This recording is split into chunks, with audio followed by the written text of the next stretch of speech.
Hey, this is Steve in Dallas, Texas. It's Saturday morning, my friend, and you are listening to Light Talk. Good morning. This is Ellen coming to you from rainy St. Bart's, and today we have another great guest on Light Talk. And this is David coming to you from the rainy Belmont Shore neighborhood of Long Beach, California. It never rains in California. And if you don't already know, you are listening to Light Talk, and we are the Lumen Brothers and Sistah. You better believe it, Ellen. Welcome, everyone, to episode 293. And today our guest is lighting designer Susan Rose. Welcome to Light Talk, Susan. Hi, nice to be here. Thanks for having me. Oh, you have a great voice. Where are you broadcasting from? I am from the big metropolis of Sevierville, Tennessee. Ooh, is that where you live? I do. It's near Gatlinburg. It's between Knoxville and Gatlinburg on the eastern side. This is my home, my vacation, I call it. Beautiful, beautiful. Well, I don't think we've ever had anyone from Tennessee on the show yet. So this is a first. Okay. Woo, yeah. Well, between you and Steve, we'll have a big Southern show happening here. Ellen and I are the New Yorkers are like saying, oh, God, okay. Oh, bless her heart. Oh, bless her heart. You know, we just did a show this week, and the voice of Light Talk, Lori Cooper, said that line, bless your heart. So there you go. All right. So, Ellen, could you please introduce Susan to our listeners? I'd be happy to. And if you're wondering why she has such a beautiful voice, she is no stranger to the music business. Making her debut at the age of 14, little did she know that she was going to become a country music singer, and eventually that would lead her to a successful career as a lighting designer and programmer. As a true Gemini, this 5'2", red-headed, blue-eyed songstress had this other side to her that continued to grow over the years. Susan's love for entertainment, combined with her natural technical curiosity, led her to learn more about the other side of show production. She graduated from Full Sail and was recently inducted into their Hall of Fame. Congratulations on that.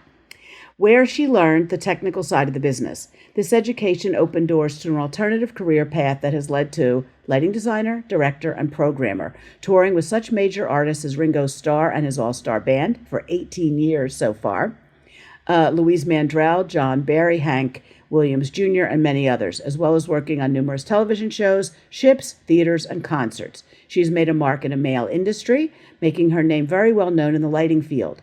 Her self-penned Whole Hog Quick Reference Guide has become an industry standard globally in teaching console programming. Her musical background allows her to naturally feel the music, therefore making people see the music. She always says it is like performing just from the other side. And music, of course, is still in her blood. Susan, it's great to have you here today. Well, thanks for having me. I appreciate it. Wow, Susan, that's an amazing bio you have there. Well, wait a second. You know, I said you're the first person from Tennessee on the show, but that is totally wrong because Steve's from Tennessee too, right? You know, what a lot of people don't realize, Susan and I realize this, everybody's from Tennessee. There you go. Cher, I'm not. Paul McCartney, Beyonce, they're all from Tennessee. It's the Mesopotania of the music business. Mesopotania of the music business. I love it. So, Ellen, why don't you start off with our first question? Okay, I think the first obvious question is about your country music career. How did you get started in that?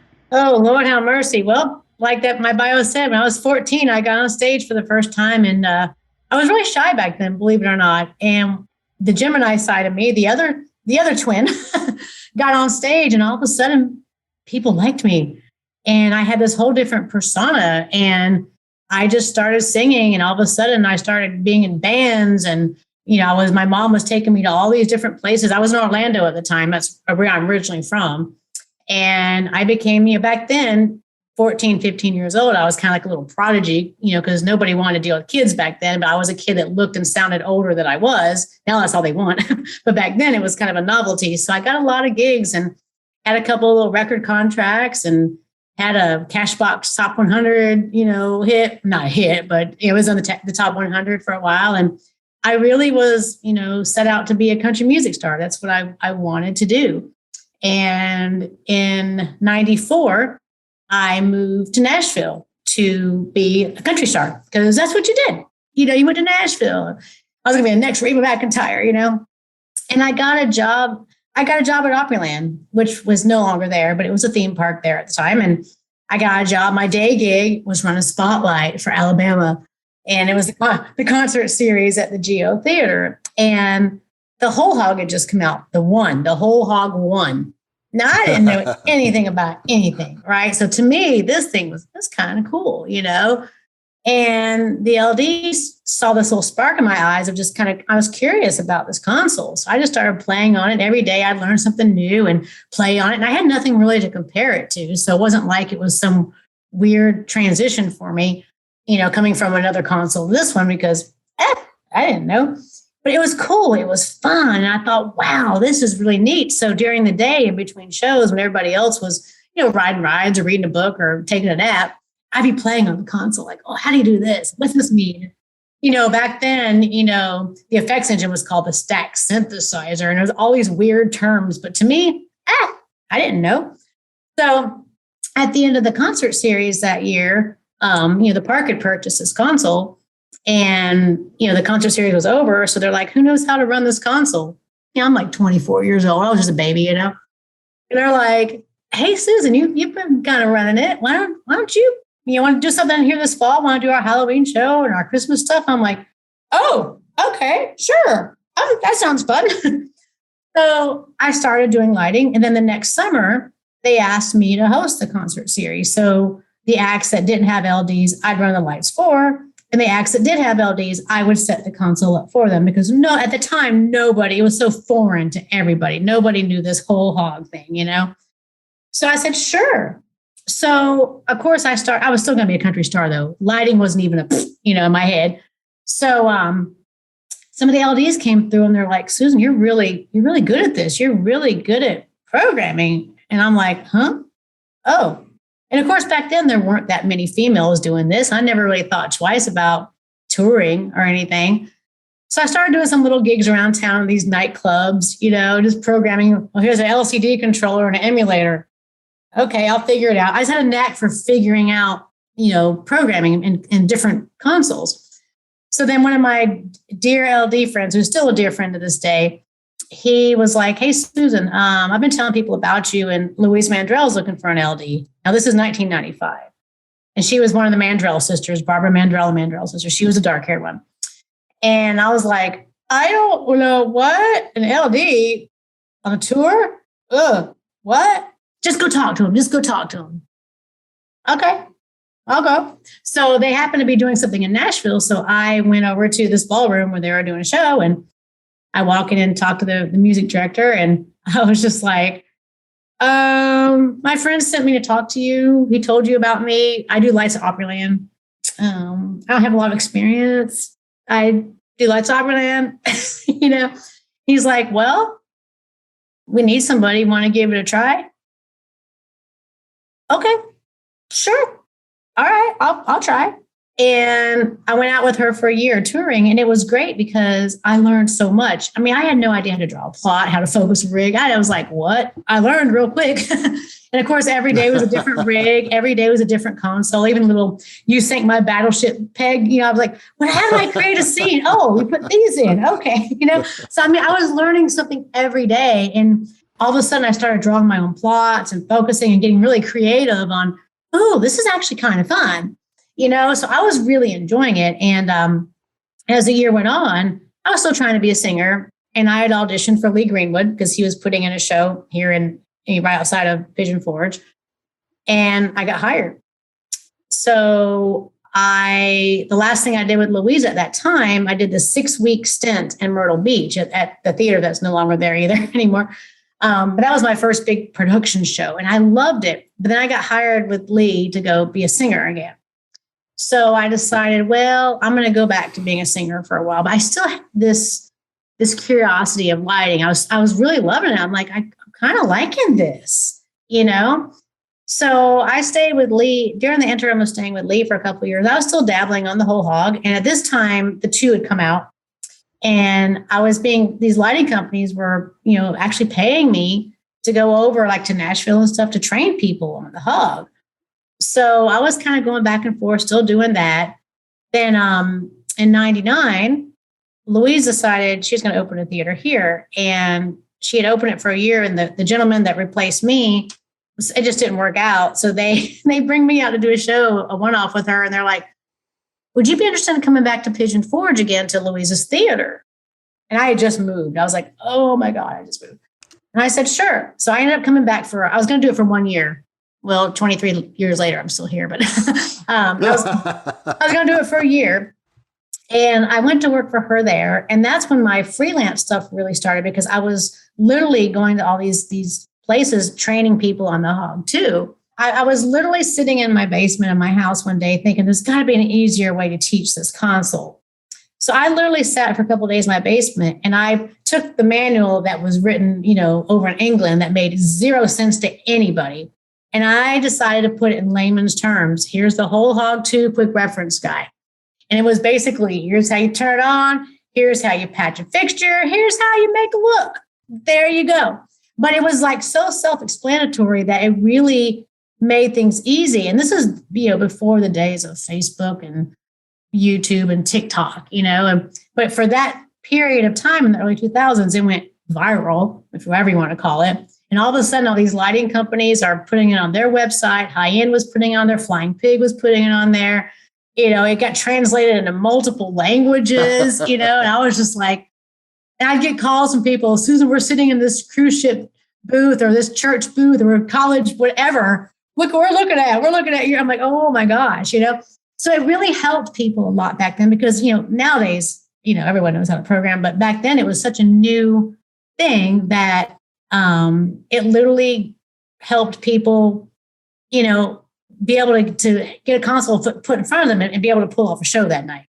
So that's where that took off. That's where that came into play. And it was kind of like my claim to fame for a while, just because everybody kind of knew Squintress and the whole Hog 2 quick reference guide, But then as I'm working at Louisa's Theater, I was having to also fix the lights. I was designing the show, programming it, running the show, fixing the lights. I mean, I was wearing every hat there, as a typical theater here in Pigeon Forge.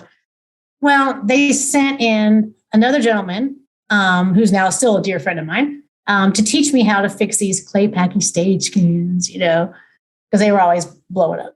And he comes in and we hit it off and become good friends. And he's like, and at the time he was doing a lot of work with Morpheus. And he's like, Susan, they are looking for an LD right now that's whole hog proficient. And I said, well, okay, have them call me. Well, I get this call and they're like, yeah, we're looking for an LD for this tour for Ringo Starr. Okay, cool. Didn't really know who Ringo Starr was, but it sounded cool. I'm a country girl, So it was for 2 months. So I thought, well, I know, bless my heart. So anyway, I go to the theater that night because I knew I had to talk to Louise about, I'd been subbing at this point. The show was so programmed. I had subs come in and fill in for me. There was no time code back then. They were still pushing the go button, But I had a sub come in and fill in for me when I'd go to these little one-offs and program a thing on the Hog or teach a Hog class or whatever. This was for 2 months. I was like, let's see if I can pull this off. So I go in to talk to them. And of course, the band, I tell the band, I say, have you guys heard of Ringo Starr? And they're like, please tell us you're kidding. I'm like, did they play a Patsy Cline? I don't know. So they're like, have you heard of the Beatles? And I'm like, oh, yeah. They're like, well, he's a drummer. And I'm like, a drummer tours? Oh, okay, cool. All right, that sounds fun. So in the meantime, obviously, they let me go. And 2003 was my first time working with Jeff Rabbits, who I love Jeff to this day. I've learned so much from him over the years, especially lighting, every show basically for television, because nowadays you're lighting for cell phones, But I mean, it's the truth, But right. But I learned a lot from him, and over the years, he trusted me that I was going to maintain the integrity of the show, and if new band members came in or new stuff got programmed, or we had to go to Europe and improvise every day and hope to get our lighting rig, he knew that I was going to program because we had a very similar eye and a very similar focus and everything. So, but that's the story of how I ended up with Ringo. And Louisa's Theater, her last year was 2005. And at that point, I had been doing a lot of freelance work, a lot of just programming for other designers and programming for these television shows, and all the way from wrestling to music stuff to whatever. And when the theater closed, I thought, well, do I want to stay with the new owners in the new theater or go freelance full time? And I decided to take that risk. And I was like, you know what? It's a Gemini part of me. I like a change. I like being challenged. I like, I'm not a routine person at all, So I thought, well, I'm going to give it a chance. I'm going to go freelance for a year. And if it doesn't work out, I can always go back to work at Dollywood or, one of the theaters here. And that's when my career really just went and just took off. And all of a sudden now I'm not only getting hired to program, but I'm getting hired to design and program, because now it's a 2-for-1 deal. And I can get one person to do both, So I started designing and programming. I did a couple other tours. I toured with Hank Jr. I called it Bubba Palooza because it was Leonard Skinner and Hank Jr. and 38 Special. Perfect. Fit right in with me.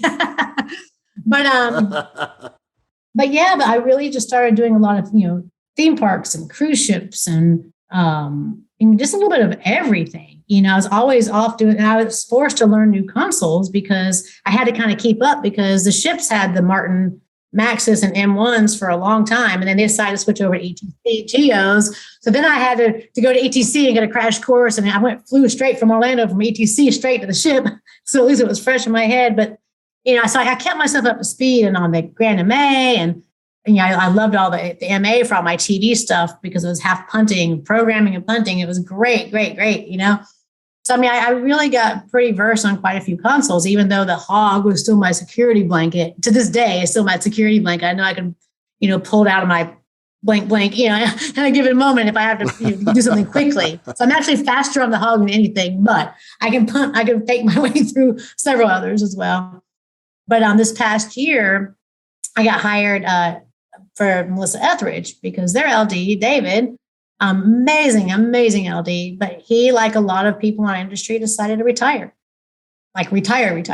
And he handed the reins over to me. And I'm so thankful because I love working with Melissa so much. And it's completely different than anything I've done in a long time. It kind of takes me back to my roots with Louise because we're not traveling with lighting at all. It is literally, pull it out of my butt every day. And I love it. But I did buy a console this time. I actually switched over to Avo. Insert new console now.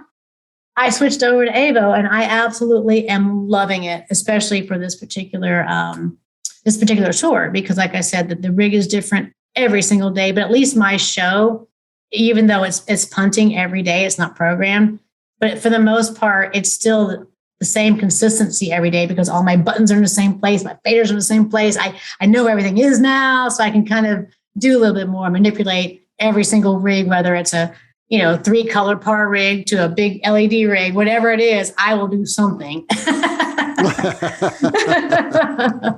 So there you have it. There is my life in a nutshell of my Hannah Montana midlife crisis 2 careers that I have.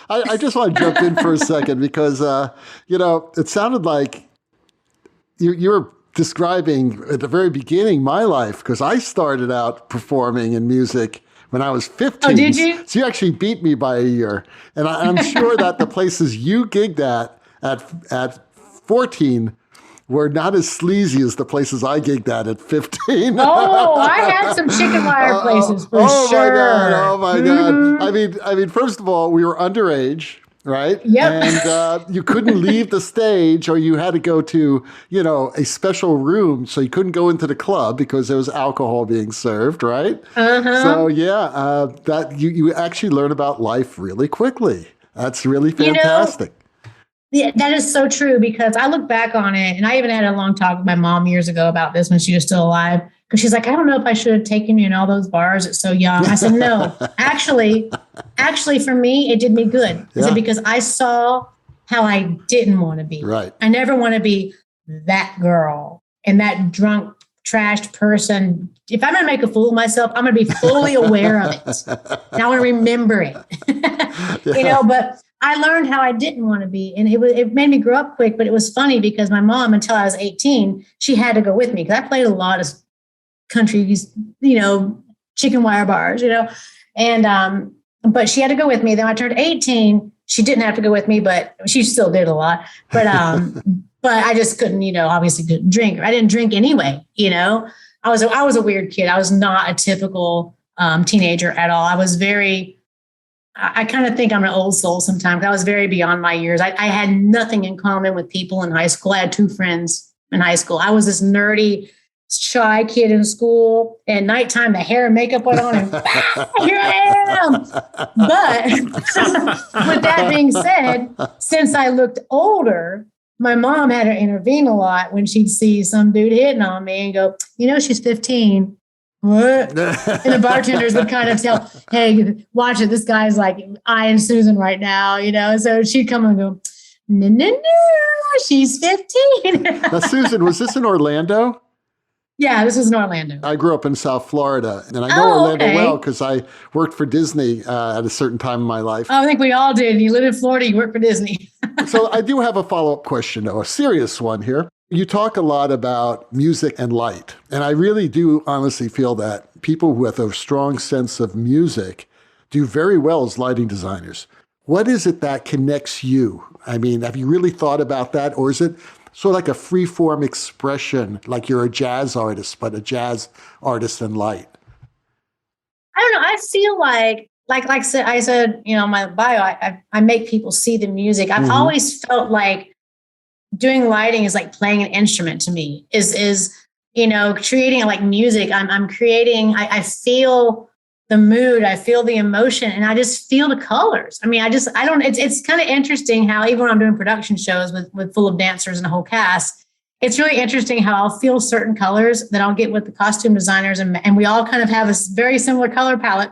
It's like, that's really interesting. I use your like pink and gold in your costumes, and I did magenta and amber for that song. I mean, it was just like, oh my! So it's interesting how certain colors tend to pop in your mind, and when you feel the mood of something, and just the timing of something, whether even if you're using moving lights, the timing of something moving, and just things moving and pulsating or whatever it's doing, creating the vibe of the music. And I've just always just naturally felt it programming wise, my timing and just editing all the certain things are going to move at a certain time or come up at a certain time or black out and come up with something else. But then at the same time, the colors always sort of just naturally gel with me too. They just work for a song, and of course I'll see costumes and or scenic pieces, and sometimes I'll just change everything and go, oh, I think this is going to be better once I see some other things. But I kind of just have always been a make it up as I go person. And it just sort of works,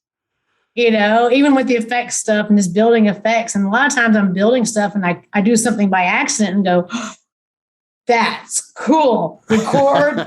I spent hours on that, y'all. No one has to know. no one has to know.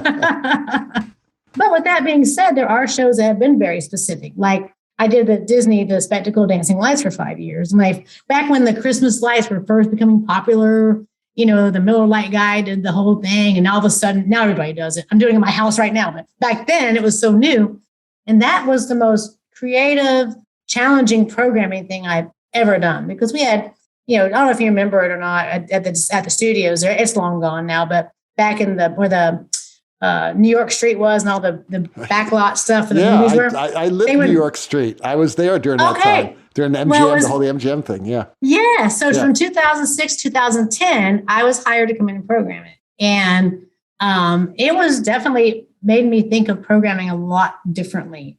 Because, I was at 2 city blocks of over 5 million lights, not 5 million channels, but there's a lot of lights. Yeah. And the way I had to group everything and program everything, I do it at sections at a time. And there's no way you could do it all at once. Right. So every night I'd work on one certain section or one different layer. Tonight's the Christmas tree. Tonight's this building. Tonight's this. Tonight's a canopy. And I would just approach it every night, just visualizing just on that. And of course, we were time coding it. And then at the end, I'd step back and go, oh, wow, that was pretty damn cool. But back then, on 2006, we started on the whole Hog 2. And the reason I said I had to change my programming, because, at that time, it was all just on, off, dimmers, on, off. I mean, so there was no tracking. It was literally hard valued cues, every single cue. And the whole Hog 2s, didn't have memory for that. And the first 3-minute song, I maxed out the memory. Yeah. That's awesome. So about 3 a.m, I saw this little error come up, the little pig croak kind of thing that I had never seen before. And I went, Help. I haven't seen this one before. And I called Brad Schiller. I said, what do I do? Oops. So we changed it to an IPC at the time. And then you should have seen my command lines of macros, because what I did was, like a lot of effects I would use over and over, I would just trigger those with macros. So I wasn't writing those effects over thousands of channels, every single cue, eating up that memory. So it'd be macros triggering this and turning off this and triggering this one and turning off this one. I mean, it was insane. It was completely insane. So yeah, that was definitely an experience for sure. We kept it on the Hog until the end of I think I only did it through 2010. Then they went back to doing inside using, it was typical, corporate America. Back in the 60s, they had laid off half the entertainment department. So let's bring in, contractors.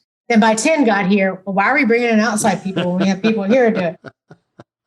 So I think at that point they switched over to an MA2. But yeah, it was definitely a cool experience. And then I did another one recently at Dollywood.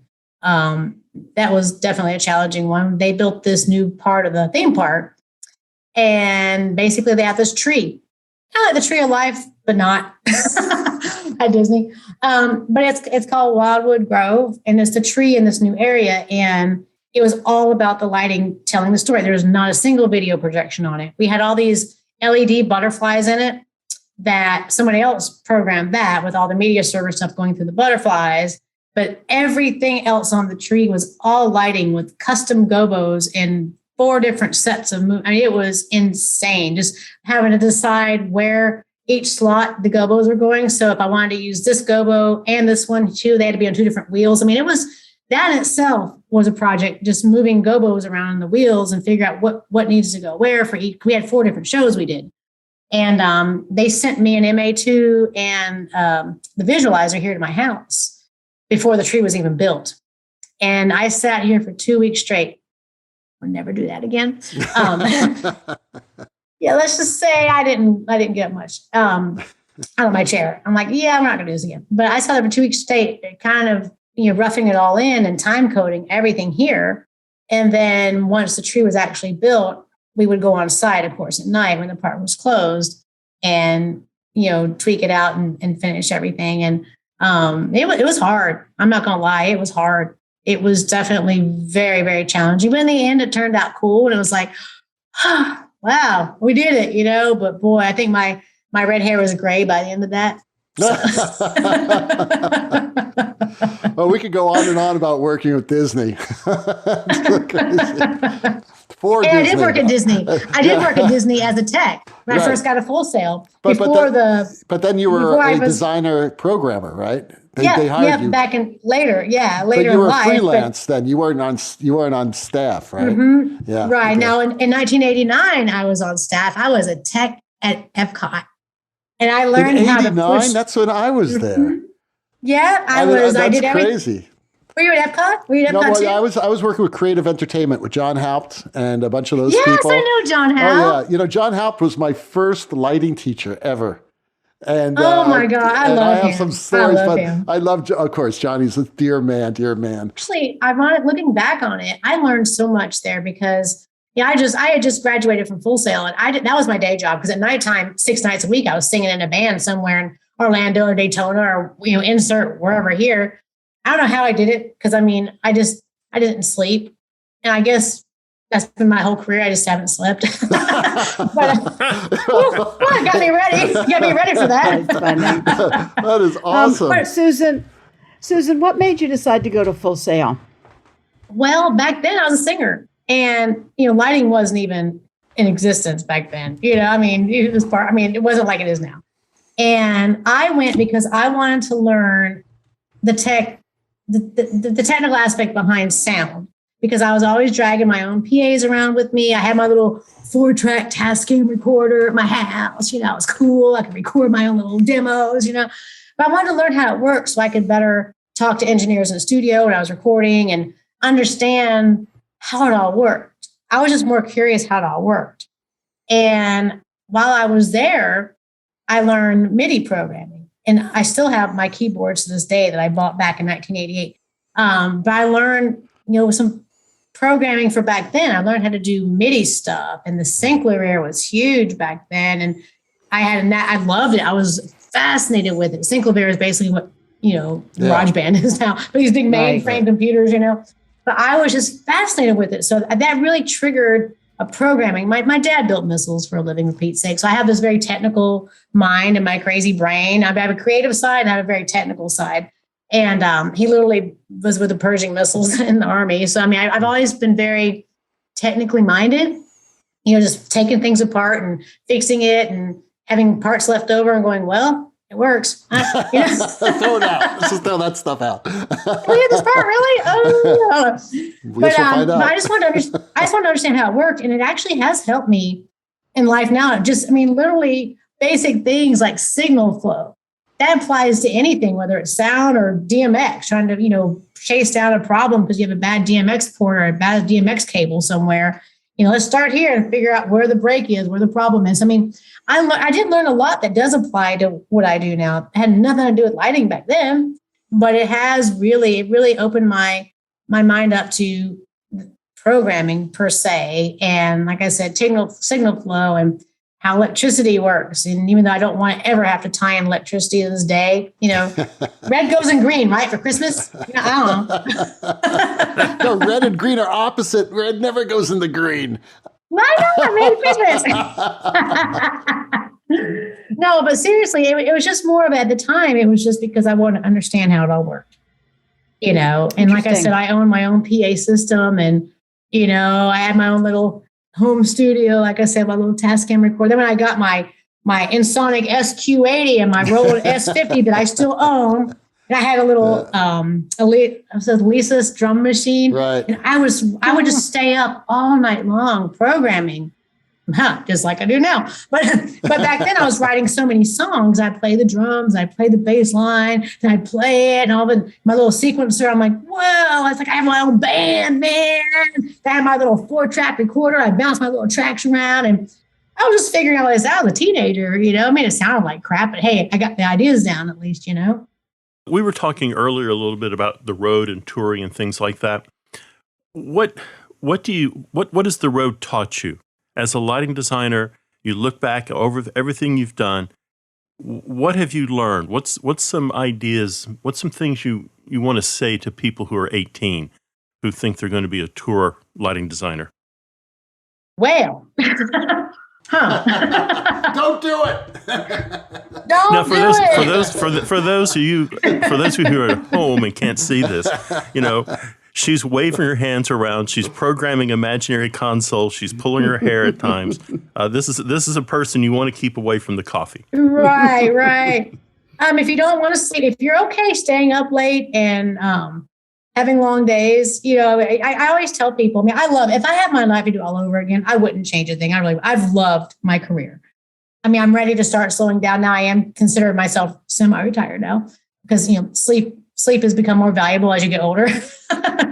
But the thing is, you have to have a passion for it. And when you have a passion for it, you forget you sat there for 10 hours straight, haven't even gone to the bathroom or drank any water. And all of a sudden you look at your watch and go, oh my God, I haven't moved in like 6 hours, but it's just the creativity, but it is long days because sound and lights and video don't just magically happen overnight, and people forget that, when you're touring, think about like with Ringo, for instance, we are touring with full production. And we're the first people off the truck in the morning. Guess what makes us at night? The last people back on. It is a long day, it is a long day because we load in at 8 or 9 in the morning. By the time the show is over, then you got to tear it all down, pack it back up, go take a shower in some nasty, locker room or dressing room, hope to get cold water. Maybe not. I mean, warm water. Maybe not. It might be cold, might be warm, might be luke cold. I don't know, but in my time I get on the bus around midnight and have to get up the next morning and do it again, I'm exhausted.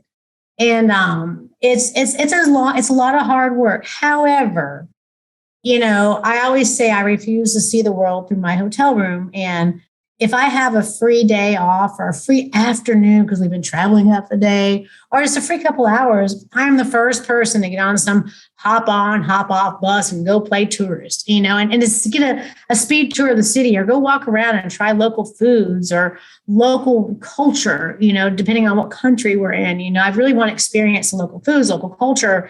I am the biggest tourist, and that really makes it all worthwhile. And the thing is, I do post a lot on Facebook. No comment, Ellen. I do post my entire life. I forget that I post my entire life till somebody sees me like an LDI and they ask me all these questions. I'm like, how did you know all this? Oh, yeah, I posted it. But anyway, but I love to share the world as I see it through my eyes. But at the same time, I don't share the non-glamorous sides of the glamorous life. So you'll see this 2-hour window that I was out doing some crazy tourist stuff, but they don't see the 15-hour days I'm doing. So they think I'm out there just having this big party on tour on vacation. I'm like, no, I'm really working. I really am. But I am making the use of my free time and taking advantage of that and seeing where I'm at. We're getting paid to tour the world and travel the world. Go see it. Experience it. Don't sit in your hotel room and order room service or go to McDonald's. Oh, good Lord. I know so many people that do that. And I'm like, why? Oh my God, there's so much to see in this world. Let's go out and see it, We've had, I don't know, maybe a dozen, 18 high-profile women designers on the show. You fall into that category. You've been around for a bit. Is the world changing? Is it still?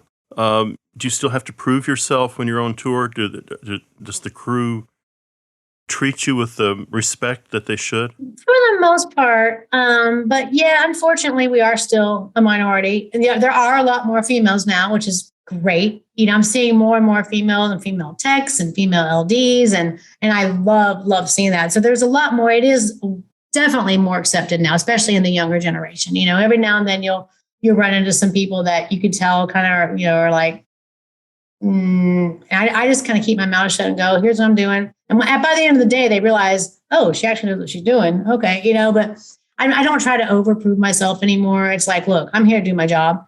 I'm going to do it. And if you like it, fine. If not, but when I was younger, it was a lot harder. And you still, I forget that I'm the only girl in the room unless somebody says something like, what's it like being the only girl? I'm like, Wait, what?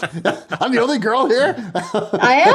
Well. Oh, there you go. But it has changed. Because when I first started, I didn't realize because I just sort of ended up in it. I told you guys in the early 90s. But back then there weren't as many of us out there. And, a couple of people have made comments about, the touring, like, oh, touring's not for women, whatever. And, I'm one of those people who tell me I can't do something. Watch me. You are a real Southern girl. I like this. This is awesome. Yeah? Well, bless your heart, son, darling. Bless my heart. I'm going to show you something right now. You know how to do this? Wow. I can't do that. Well, wow. Hang on with me. That's a lot of power. Funny. Hey, what's it like touring with Ringo? Because his band is amazing. And, he has like the greatest musicians in the world and they rotate, right? The all-star band. And, he's had Greg Rowley from Santana, he played keys.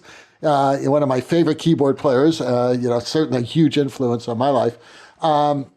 And all these other people, Steve Lukather, what's his name? How do you pronounce his last name? Steve Lukather from Toto. From Toto. Yeah. Just amazing stuff. What's it like to meet all these people? I love Ringo and the band. They are, I've been through so many configurations of the All-Star band, and they've all been there, done that. And, I always joke, I'm like, we're not a party rock and roll crowd. We're, the biggest drug in our tours. The biggest drug in our tour is Geritol, okay?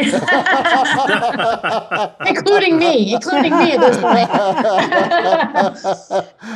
But they were great. And it was great because, as usual, when I'd get a list of here's who's in the band this year, I had no idea who the people were, but when I'd hear the songs, I'd be like, oh my God, I know this. They're who sings this song. Oh, wow. So, I mean, it was really, really, I feel really fortunate to have worked with so many amazing legends in this business, and there was one time we went to some event, some PR event at Hard Rock Cafe. And of course we were in a private area, and, the Hard Rock was intentionally playing videos from Woodstock. You see with Greg Raleigh, would play Black Magic Woman and Toto, and basically all of our band guys were the rotating videos, right? I mean, what was kind of neat was walking around and just kind of hanging out and sitting there. I'm talking to Luke, I'm talking to Greg, I'm talking to whoever, then looking up on the screen and seeing them going, that's who I'm talking to right now. These are my friends. Wait a minute. Whoa, there's Woodstock up there. Whoa, he looks like younger than. I mean, Boy, it was kind of changed. neat. But it was kind of neat because you forget who you work with sometimes. And there was one time Ringo came into catering, and it was, for some reason, it was just me and the guitar tech. I don't know where everybody was. And we were just sitting there, just kind of chit-chatting, eating. And Ringo comes in, where is everybody? And I'm like, oh, you're looking at it. So he really sits down, and we all were just kind of chit-chatting for a few minutes. And he's like, well, I guess I better get ready for the show. Okay, see ya. So he leaves. Then we kind of looked at each other and went, do you know how many people would give their right arm just to say hello to him and meet him? And we sit here and just take it for granted half the time because we talk. And when I was inducted into the Hall of Fame, unbeknownst to me, they had contacted his management, and Ringo did a video for me. And I couldn't be any further away from Orlando than the freaking moon than Sydney, Australia, right? So we had just started a tour in Australia. But between Full Sail and Ringo, they worked it out for me to fly around the world in 3 days. That was a treat. But anyway, I flew that class. You didn't do coach. And it hopefully. was first class. Oh no, I said y'all gonna fly my butt first class because that's a long 3 days. But anyway, after my induction, I don't know if you remember from Disney, Steve Scaria. Of course. He's one of my dearest friends to this day. He has believed in me since the midnight. I met him on the Disney Cruise Line ship, and we became best friends. And he's just always been my cheerleader. And so I had him induct me. And after the induction was over, the comedian comes back on stage. He's like, I got a story to tell you about how Susan got here. And he made this really funny story about me fighting crocodiles and all this stuff and be on a Viking ship, all this, stuff. And he goes, but one person in particular really missed her. And all of a sudden on the screen, there's Ringo. And he's at his drum kit. He's like, and he called me Sue. He's like, Sue, it's on YouTube. He's like, Sue, I just found out that you went and you're being inducted into this Hall of Fame or whatever he said.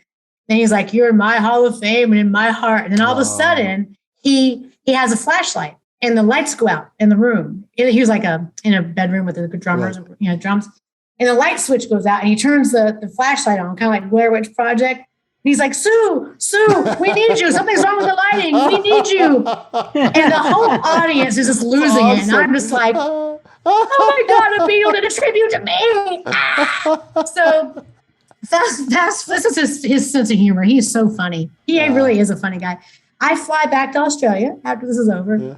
And I walk on stage and he was there. I said, man, I just want to thank you so much for doing that. I said, that meant so much to me. He goes, well, your family. And, of course. And he's like, I just have one question. He goes, how'd it go? I said, oh my God, it went great. It was awesome, blah, blah, blah. And he's like, I just have one question. I said, what's that? He goes, did it steal the show? And I said, absolutely it did. And he goes, good. And he walks away. I just started laughing because it kind of did. I felt sorry for the people after me because I was like, I just got a tribute by Beatle. Mm-hmm. Awesome. But yeah, he was great to work with. I just did my last tour with him. It was my 19th year. And we just finished earlier, mid last month. Have you become a Beatles fan? I mean, have you listened to the Beatles? Well, I'm a fan now. I know Yellow Submarine and Help That's from his My song. Friends. Yes, he does And that I too. Want to Be Your Man and Boys. Anything else, like from these cats named John Lennon and, George Harrison and of course, Paul McCartney? Right. But, well, I will say I have a whole different respect for them now because they really revolutionized rock and roll industry. They were only together but 4 years. And it's like the staying power that they have is what really has impressed me because, when he walks on, it doesn't matter what country we're in, what languages are spoken.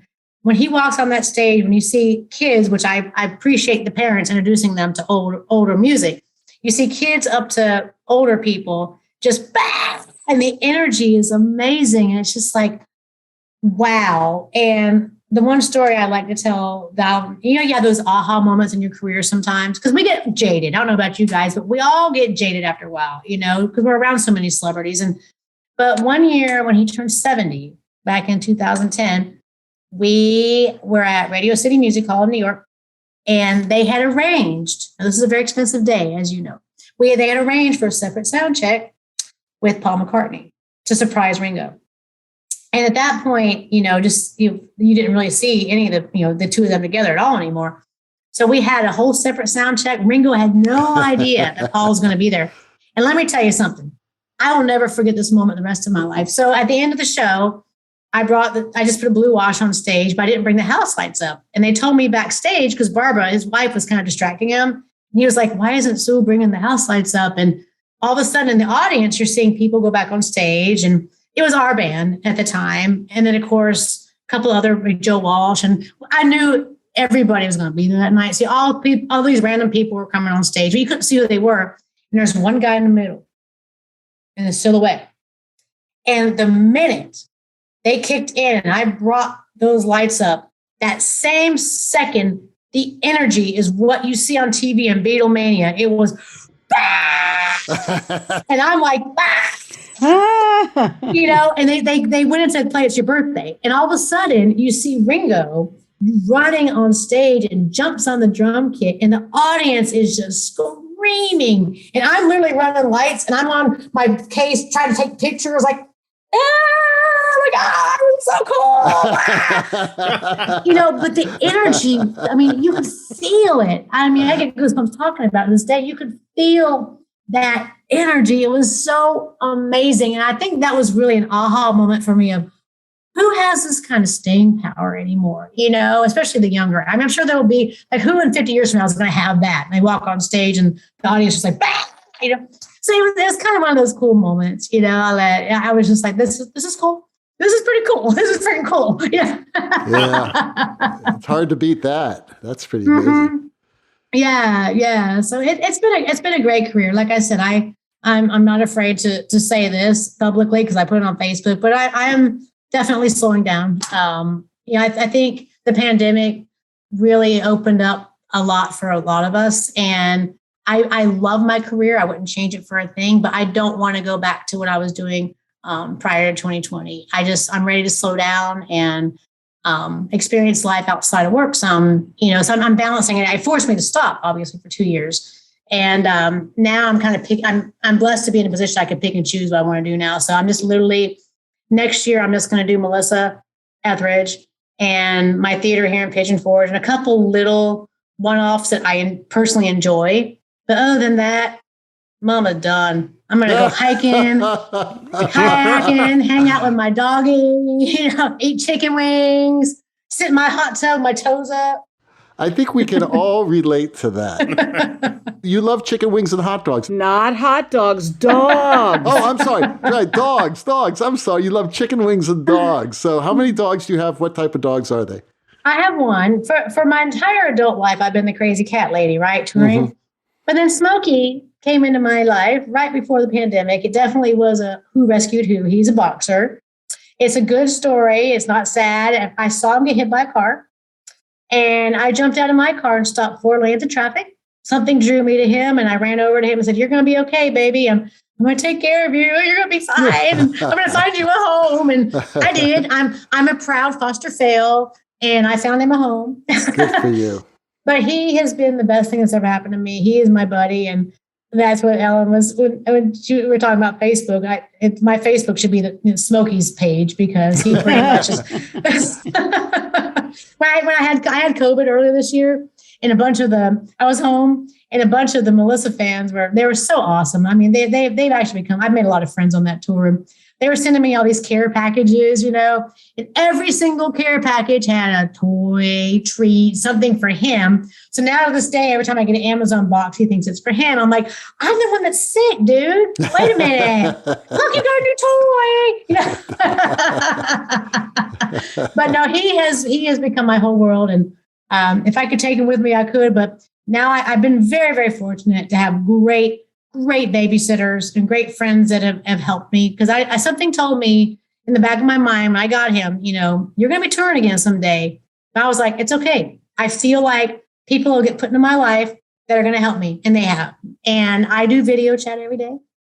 He doesn't talk to me. He ignores me half the time. But hey, I have the separation anxiety, okay? I have to see him. Yeah, so because when you're on the road, you're away from your dog, right?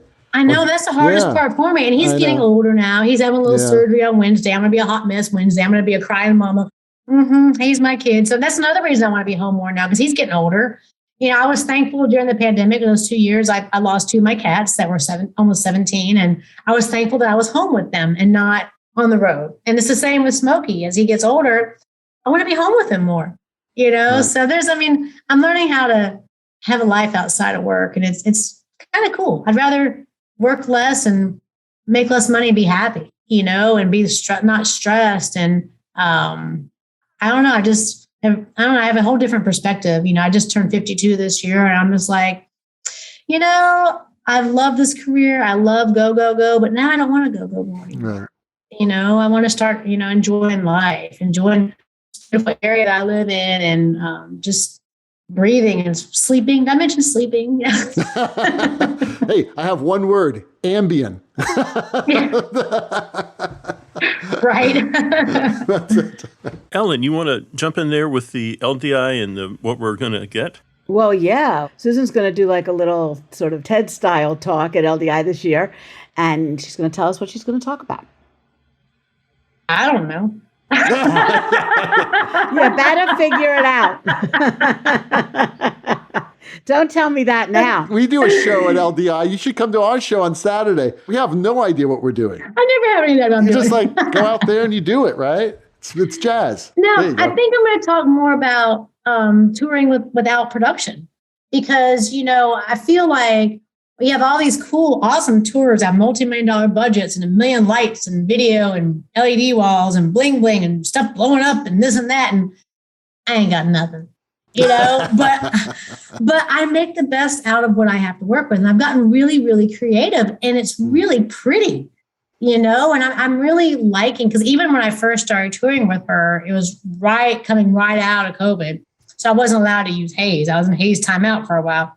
So that made it even more challenging. And I really, really loved coming up with something different. I'm so used to having all the big moving lights, the big looks, blah, blah, blah, and haze in the air. I'm like, okay, what am I going to do now? And I really, even now I can use haze again. I'm still lighting it that way, because I'm using the whole stage pretty much as a scenic piece. I always when I go in these theaters, do you have any lights on floor base so we can put on the floor to uplight the back curtain? What can I light the curtain with? We don't even have a backdrop. So I make their black curtain my backdrop. If they have any little things to fly in, I can light like screen or little silks or something. Yeah, I'll use it. So every day I'm trying to figure out how to make it look visually pretty around her, in addition to obviously focusing on lighting her. And, like I said, we're lighting so much for cell phones these days. And so I'm kind of,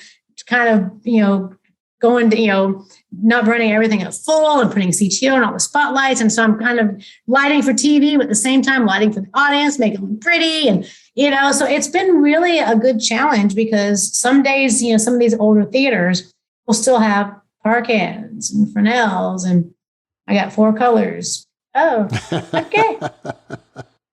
but I make the best out of it, and some days I have nice rigs and I have a great time with it. And one of the examples I love to use, I actually used it with Brian Hartley. I think I was on a panel a couple of years ago with Brian Hartley and Howard Underlighter, and they're talking about all these cool stuff with TSO and with Rush and all these million Sharpies and blah, blah, blah.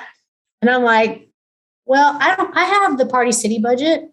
And I usually have like $100 to spend. So, and my theater here in Pigeon Forge, literally, and Brian actually liked this, literally, we had some old broken cyber lights from over the years. And we had just put them up in the loft upstairs. And they had 4 of them still hanging on tail downs that they just never bothered to take off. And we added these platinum beams. And one day I was programming, I hit a mirror and I was like, ooh, ding, ding, ding. So we took a bunch of the mirror heads off of the cyber lights and have now mounted them around the stage. We have 4 on tail downs and 4 up on the band cart. I lost 4 because the dancers kept kicking them. So those went away. But I still have some. But the thing is, depending on how I hit the mirrors, it literally is smoke and mirrors. It looks so freaking cool. Like I have this huge rig from 8 moving lights, So, I mean, it's called just being creative. And that's kind of what I want to talk about at LDI is, I always tell people, jumping up and down and throwing a fit and a tantrum because you have a sucky lighting rig is not going to get me a better lighting rig that day.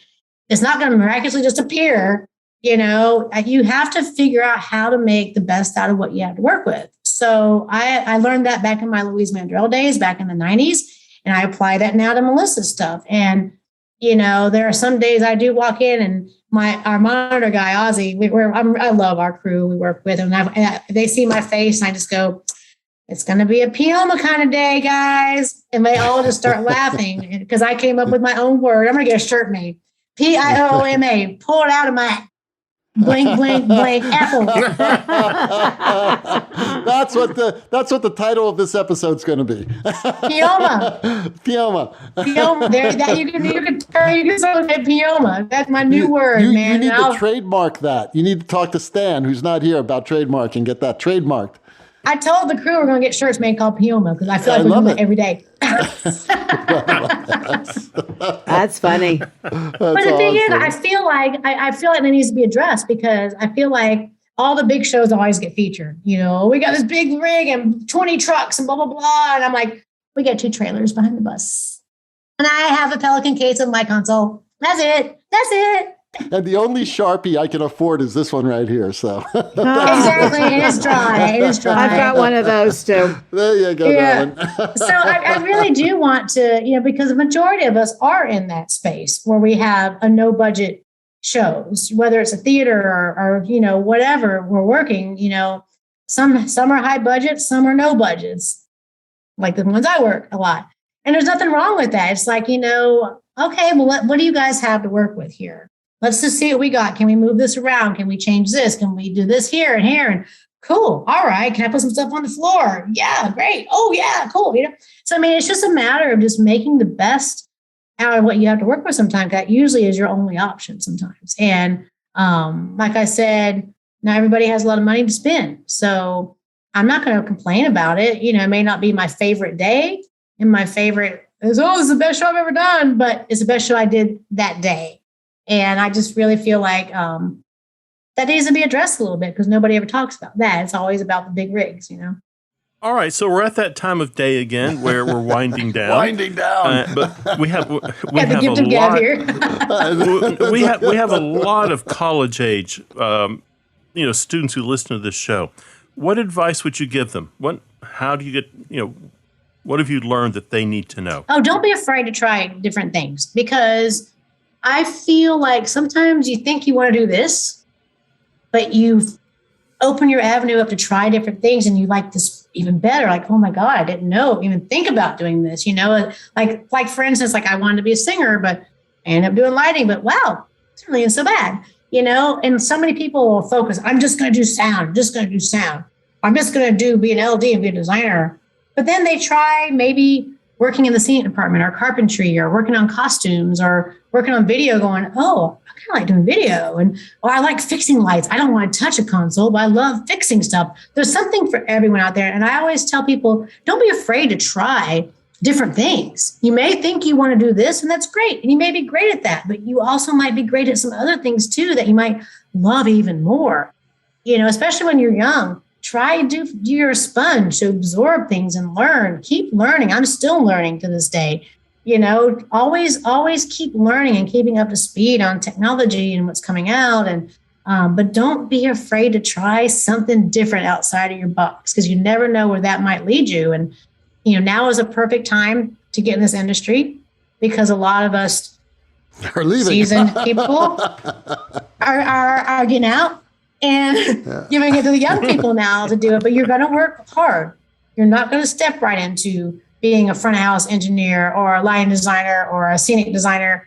You're going to have to start at the bottom. And the thing is, you learn so much along the way of how to fix something, how to troubleshoot, why this does this, why this particular scenic piece is this. You know, there's a purpose for everything. And I feel like working on different platforms of, especially like a production show, like on a ship or in a theater, you learn so much of how the whole show goes together, not just the one department over here. So, you know, don't ever be afraid to learn. Keep learning. Don't always think you know it all, because you won't. As you get older, you'll still be learning. So that's my advice. Wise words. Well, Susan, thank you so much for being here with the Lumen Brothers and Sistah.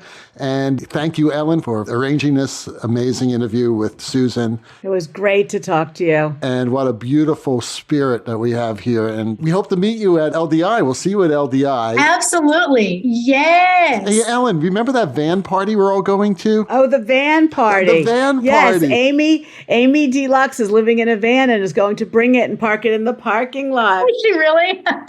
If this van is rocking, don't come a knocking. So we're all going to be there, okay? Oh, I want to go. Send me the time. I'll be Ellen's there. going to have a reserved spot. There's going to be a reserved spot for Amy's van. That's so hilarious. We should have like a little sort of thing where we all come in, sort of say, hey, it's time to party. That's awesome. So, Susan, thank you so much. Oh, we forgot. The one most important thing of this career is try chicken wings all around the world. Right. Okay, wait. The chicken wing queen. Wait. Since you are the chicken wing queen, where is the best chicken wings? Well, there are some that I like in Easton, Pennsylvania, at this place called Pints and Pies, or Pies and Pints. And there's another place in Easton called, can't remember the name of it, but I know where it is. There's actually a couple places here in Pigeon Forge I like. I've gotten to where I like trying different flavored wings, you know, and I got tired of the Tabasco, you know, boring regular wings, you know. So I like different flavors. So I'm all about trying different flavors and going to a place that has like 20 flavors on the menu. I'm like, oh yeah. Have you ever had honey bourbon chicken wings? Oh yeah. Yep. Okay, you know what I'm talking about. Well, the next time you're in Long Beach, look me up. I'm taking you for some honey bourbons. Okay, they're fantastic. That Absolutely sounds good to me. Oh, I can beat that. Come to Dallas and we'll have strawberry and chocolate chicken wings. Gross. Oh, that's sacrilege. Sacrilege. That's awful. How about wrapped in bacon? Those would be yummy. You have to go on Susan's Facebook page because she holds up the wing in every scene. All right.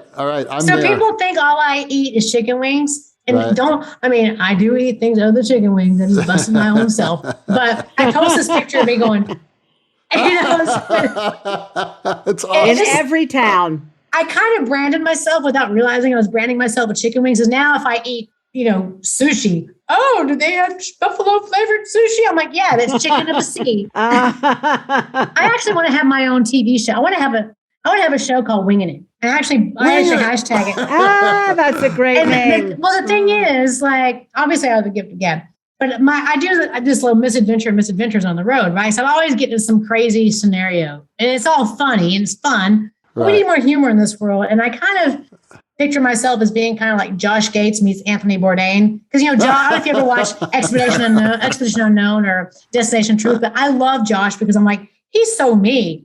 he goes to these crazy places and rides a donkey down the middle of a road somewhere and talks to all the locals and breaks down in some moped somewhere, and I'm like, this guy's me. And I'm like, if I did that and I go to these rural towns, not big towns, and focus on like stick to the floor kind of restaurants and bars, not the chain ones.